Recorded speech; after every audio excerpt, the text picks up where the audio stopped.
Welcome everyone to Aston University's reaction to the 2024 UK budget, Labour's first in over a decade and the first ever to be delivered by a female Chancellor, Rachel Reeves. We'll examine the major tax changes, spending priorities and their potential impact on individuals, businesses and the economy at large. Here to help us analyse the first bit, which will be personal tax, wages, benefits and pensions, is Professor Andy Lymer, Director of the Centre for Personal Financial Wellbeing at Aston University, also Head of Accounting, aren't you, Andy? And a Professor of Taxation. So I think you pretty much tick the box for what we want to talk about here, and what you don't know about these things is probably not worth thinking about. Yeah, thanks, Sam. Well, yes, obviously, we're chatting only an hour, 2 hours after Rachel Reeves sat down. So preliminary thoughts, certainly. So let's just start with personal taxes. We've got freezes on income tax and national insurance thresholds to the end of 2028. Let's just start with those, and what are the implications, and what can you draw on from your research within the Centre for Personal Financial Wellbeing? So the Labour manifesto had made really clear that they were planning to not increase taxes in the three main areas. So that's personal income taxes that individuals pay, national insurance contributions that individuals pay, and VAT, which we pay on pretty much everything we buy. And she honoured that. Yep. Overall, taxes have not been increased in that area, at least in this current budget. But what she did do, as you just highlighted, is talked about how much you can earn before you pay any income tax, what we call the personal allowance. At the moment, it's £12,570, and that has been fixed for the last 3 or 4 years and had been promised to be fixed through to 2028. And it was unclear as to whether she was going to continue that or whether she was going to stop it so that that rate can start to rise. And that's what she said. She said, we cannot justify keeping it at that rate, because actually by having it at that rate when wages are going up, which they are usually in inflation times, then it means the amount you get tax-free becomes less and less in effect year on year, because your wages are rising by inflation. So you may not be any better off, but the amount you pay tax on stays the same amount. So we want, ideally, particularly for people on lower incomes, want those thresholds to increase so that it's rising in step with inflation. And she's promised that's what she will do. She will go back to that, not immediately, so it isn't going to benefit people straight away, but within the same time horizon was originally planned. So from April 2028. Do you think it was a little bit easier politically for her to do that because it's the first budget after 14 years of coalition government and the Conservatives being in power, and she's just saying, well, I'm just keeping what you put in the last budget, so they couldn't really come back at her about that? So probably a good time to continue with the status quo in that sense. But potentially, she did a number of very significant things that were undoing key policies of the Conservatives. So I'm not sure that was probably her primary motivation, not to upset the people in the other half of the House at that time. And you'll see that from Rishi Sunak's reaction to the budget statement that he made immediately afterwards, if anybody wants to watch that. So I doubt that was her primary motivation. I think it was probably that, I suspect it's the opposite. She would like to have been able to increase that sooner to start benefiting people in the wage packets. But that's just a really expensive thing to do. To increase that meaningfully affects everybody earning more than £12,570 a year. So it's a really expensive thing to do. And she chose not to do that any earlier, as we'll talk about in a minute. I'm sure she did do some other things that will take other money from elsewhere, but didn't hand out money in that way, at least. Let's have a look at the changes to capital gains tax now. And I don't know if you could just explain what that means for people that maybe aren't aware. Yeah, so capital gains tax in the UK is a separate tax that you pay when you sell anything that is a capital asset, an asset that's got value. So if you sell something for more than you bought it for, shares would be an example. A second home gets subject to this for those people who are lucky enough to have a second home. You pay a tax on the gain in the value for when you bought it to when you sold it. This is always a little bit of an odd tax, because if you make money from selling a capital asset, you make £1 from selling a share. In effect, you've got £1, the same as if you went out and earned £1. Yep. the logic suggests we ought to tax those the same, to be fair. Why should somebody who has got a share be taxed differently from somebody who's earned £1 from working? But in the UK at the moment, we tax them differently. And up until today, for people who were basic rate taxpayers, they paid tax at 10 pence in the pound if you made a pound from selling a share, but you would pay tax at 20 pence in the pound from earning it. And what she's doing is moving those taxes a little closer now together. So the 10 pence rate for people on basic, for people who are basic rate taxpayers will go up to 18%. So not quite the same rate as if they'd earned it from income, but much closer. And if you're a higher rate taxpayer, so you earn more than 50 or so thousand pounds a year, then you will be paying capital gains tax now at 24% instead of paying it at 20%. So they've increased the rates, not all the way to the same rate as income tax, but closer. And what are your thoughts on it from an academic research perspective?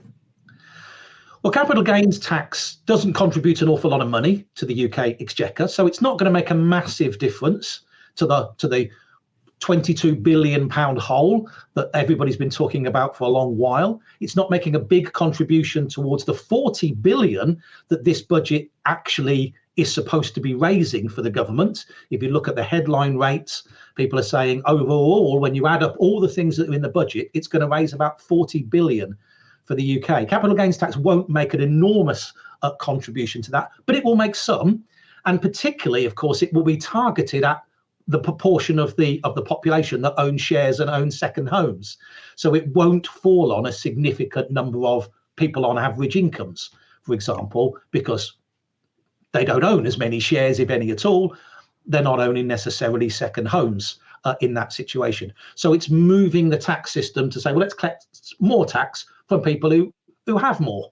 Yeah. So many would argue that's making the tax system a little fairer, or what we call in academia more progressive. It's charging higher rates on those who earn more or receive. Very progressive, yes. Let's have a look at inheritance tax next. I think a lot of people have a problem with this for various reasons. I think it only affects 0.4% of estates in the UK. So again, probably not a massive contributor to the overall coffers of the country. But if you could just explain what that's all about and what the changes we've seen today from that. Yeah, so it's a little more than 0.4%. It's actually 4%. So I think you got your decimal point. You got your decimal point in the wrong place in the maths there, Sam. So between 4 and 6% of all estates pay inheritance tax. So inheritance tax is wrongly named. It's a bit bizarre because it's not a tax on an inheritance. It's a tax on the estate. So if somebody dies and you add up all of their assets, the home that they may own, you know, the 3 or 4 yachts that most people own, yeah, you add them all together. I'm sure you won't, at least me, Sam. Yeah, of course. You add them all together, and if the value of all of that comes to more than £325,000, then you have to pay a tax called inheritance tax from the estate, and then what's left gets distributed according to the will of the person who's died, or according to the law if they didn't leave a will. There is rules that enable you to leave your home now to your descendants in addition to that. So actually, if you're in a married couple or you're in a civil partnership, you can leave your home up to the value of £1 million to your descendants. And so this was a tax that they were suggesting, commentators were suggesting might be changed, but she hasn't changed very much of it at all. All of what I've just explained will still be true, as true tomorrow as it was yesterday. Well, the one thing she has changed is the way in which the rules relate to inheriting pensions. You used to be able to inherit a pension that was left to you if somebody died before the age of 75, they could leave their pension as part of their estate and it wasn't taxed. And now the rules are going to change so that will end up being subject to taxation, which many of us would argue is probably not inappropriate, and is it's probably not an inappropriate way to do things. But remember, as you said, it's only affecting somewhere between 4 and 6% of all estates. So 95, 94, 95, 96% of people will inherit as they would do normally with no inheritance tax.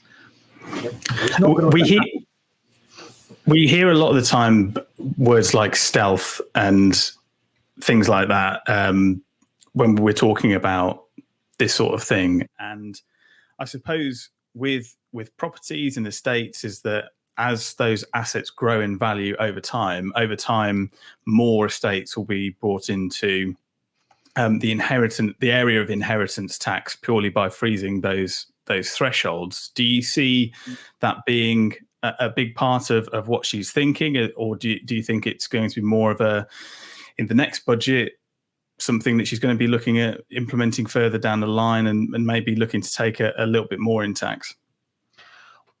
It's always very difficult to predict what might happen a year from now, of course, when we get the next budget. So I'm not going to go there. The world could look quite different a year from now in a number of fundamental ways. But at the moment, that £325,000 has actually been fixed for quite a number of years.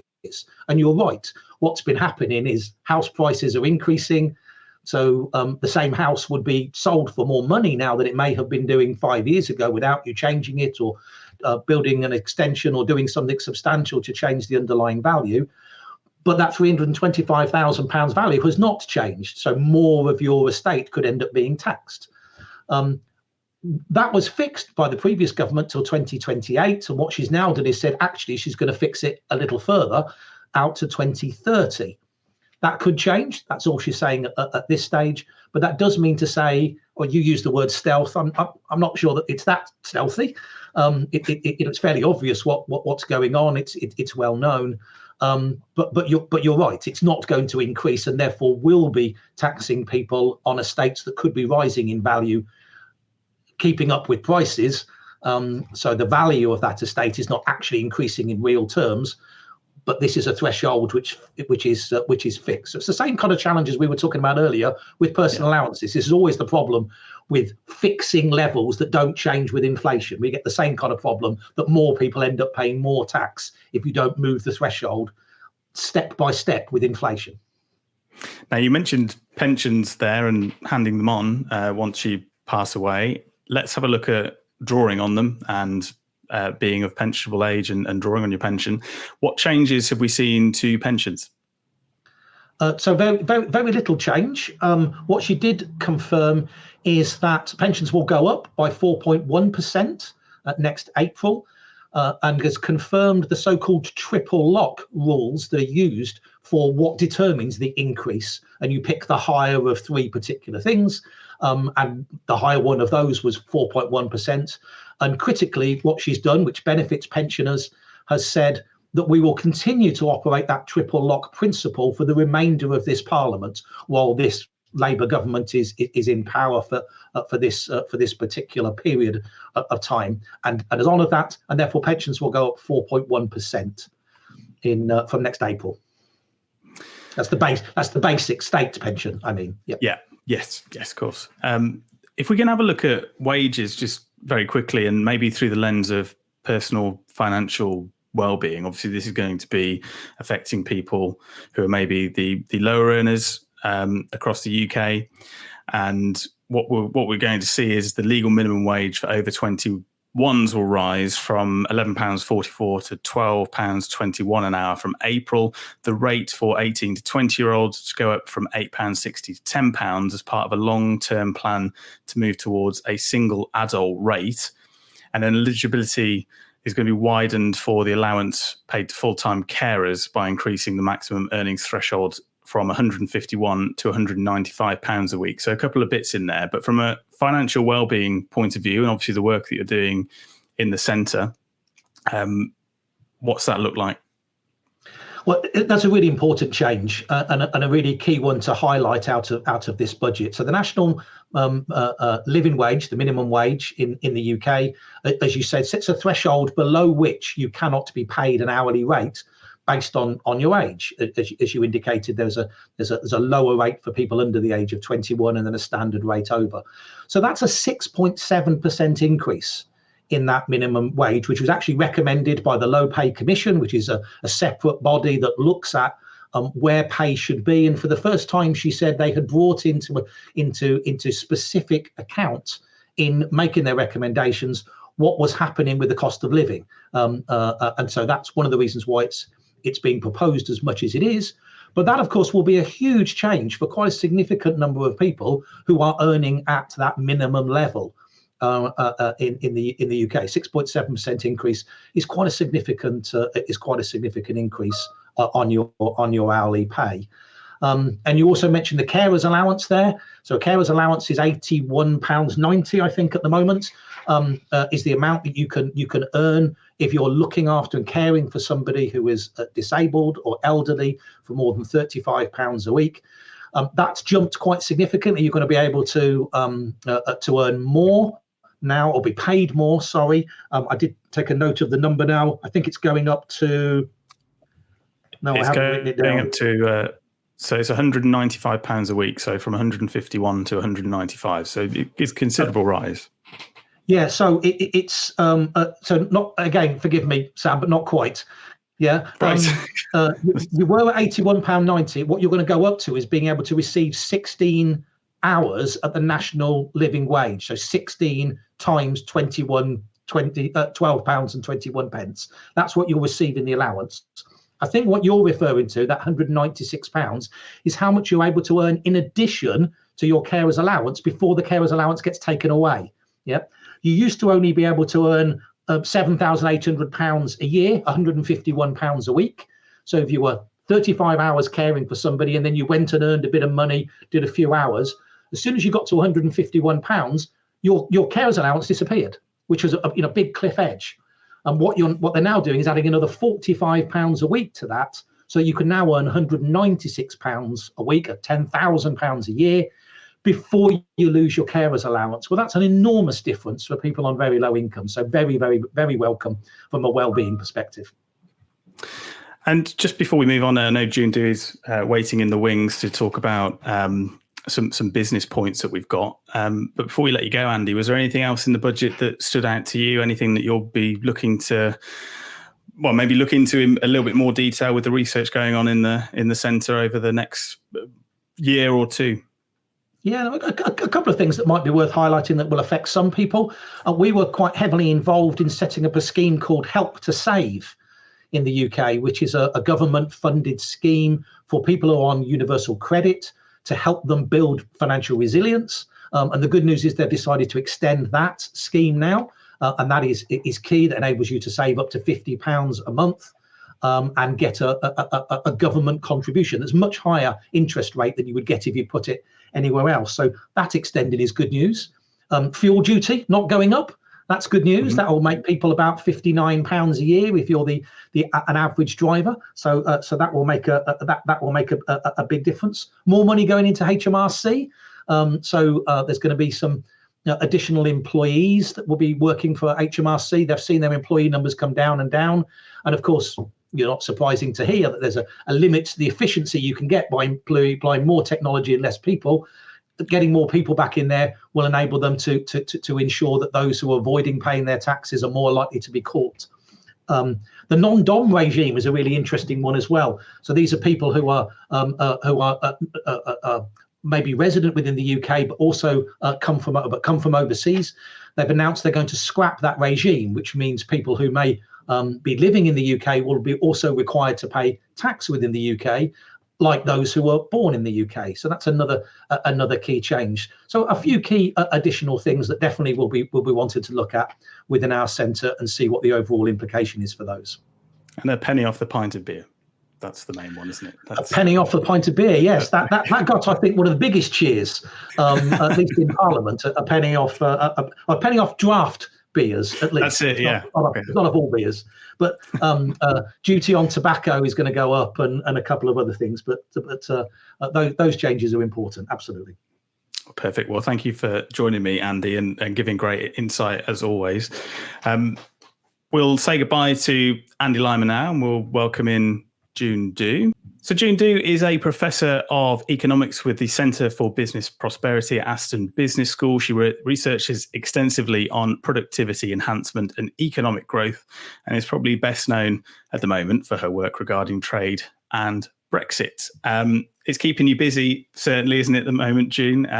That constant sort of, I guess, a Ferris wheel of research with all of that trade data coming in all of the time. But we've managed to grab some valuable minutes with you.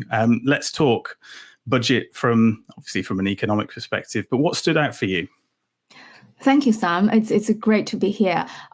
As you mentioned, I'm applied economist, and my expertise is mainly on productivity, and trade is being one of the main factors we discussed in the last few years, which will have consequence on productivity and growth.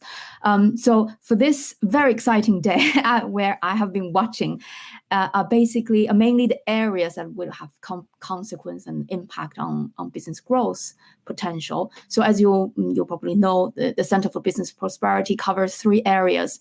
One is on UK trade and internationalization, global value chain. And the other 2 areas we also do work are sustainable transformation, which we study and investigate the potentials for UK business to transform into sustainable future in both energy, in both clean area, as well as digital transformation. At the same time, we also have colleagues who specialize in regional resilience. So in all these areas where I have been watching is mainly where the measures, interventions might have consequence on the potential for business to invest and grow. Well, I think overall, I find it very energizing and really interesting and fascinating an hour to spend today. I think overall the impression is indeed as many predicted and expected, but at the same time it confirmed with many forecasts.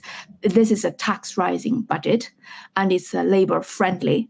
For multiple reasons. It's not just ideology, it's not just a political, and also in terms of from economy point of view. I think you have discussed the loads the aspect which will have consequence on labor and their welfare, their employment and the welfare implication.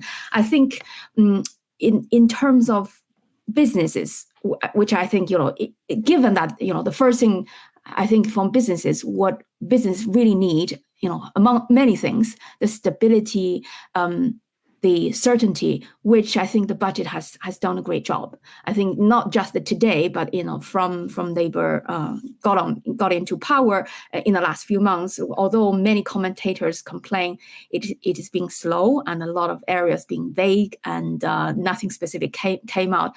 But I think I want to recognize as economists, I think to bring the certainty and the kind of deliberation and careful planning, I think this is very much needed. Although we do want to have, more specific, measures and intervention coming out, but, to be able to show deliberation and careful planning and bring all this into a kind of difficult time, both financially and economically and politically and globally, to today, I think that has been something that we should recognize and celebrate.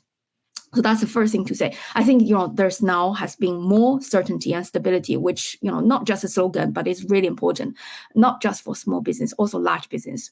And don't forget the small businesses are in supply chains of large businesses, and large businesses provide a lot of opportunities for small business. So that's why, I think that the certainty element is a really crucial one. The second thing to say, I think, the government has decided to deal with a lot of difficult issues, including the infrastructure, including the public service area, which by definition we need more money to address.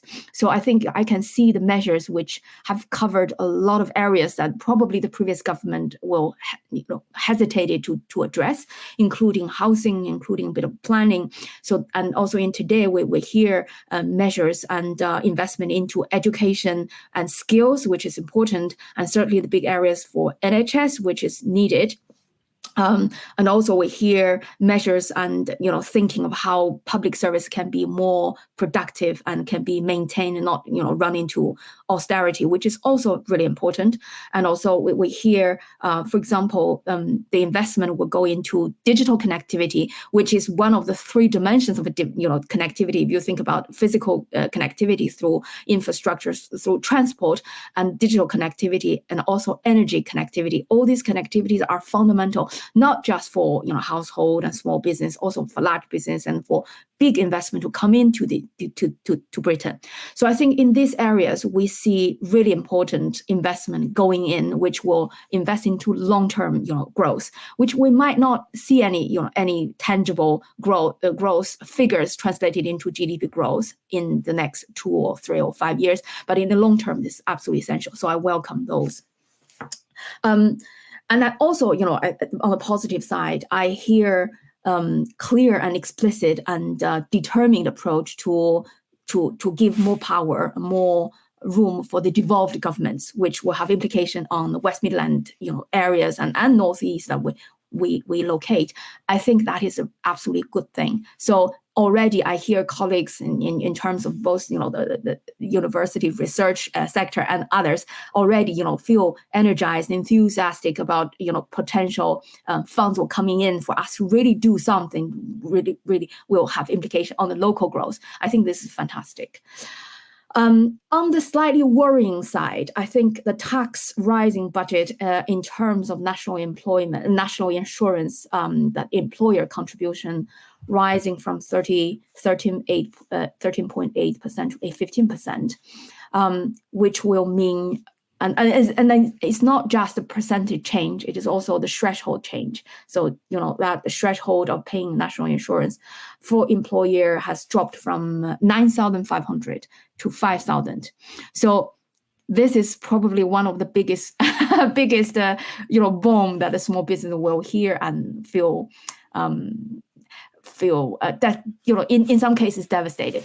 Why do I say that? I think I've seen some calculation after the budget announcement today. So the BBC invited colleagues from different think tanks to calculate. So this drop of threshold, that means for companies, hire certain number of employees, that would mean per person that's £650 extra.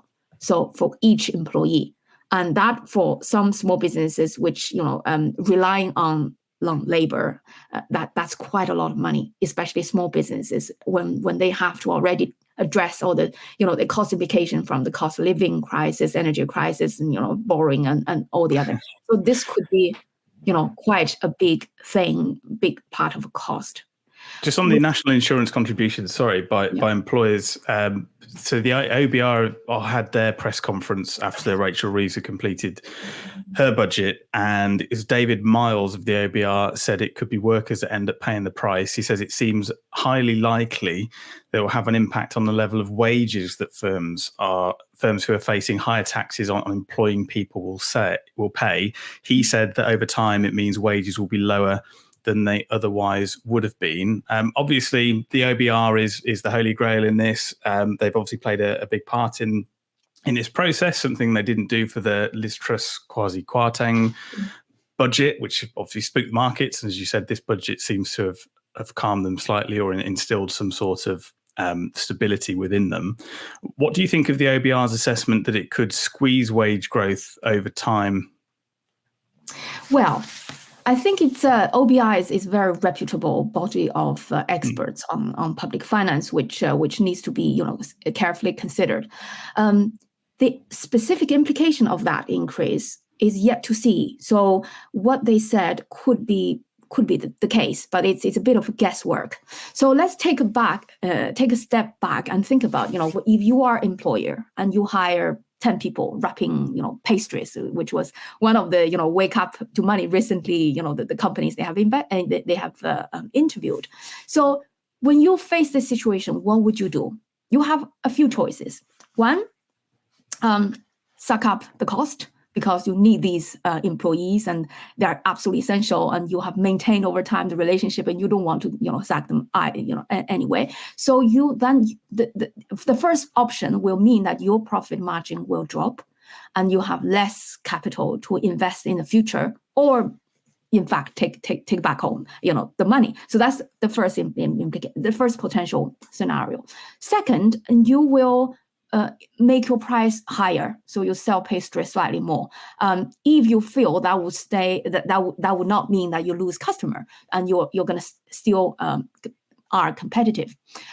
So if that's the case, then the increase of this bit of tax will translate it into consumer price. Then whoever pays for the product will basically take up more cost, and their disposable income will decrease. So this is the second scenario.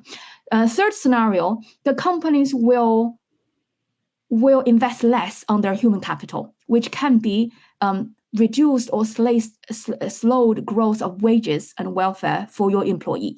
Because potentially you want to give employment wage growth, you don't, and you want to give them a bit of welfare, which might be tangible monetary welfare or some other welfare, holiday or other treatment, you don't. You save that.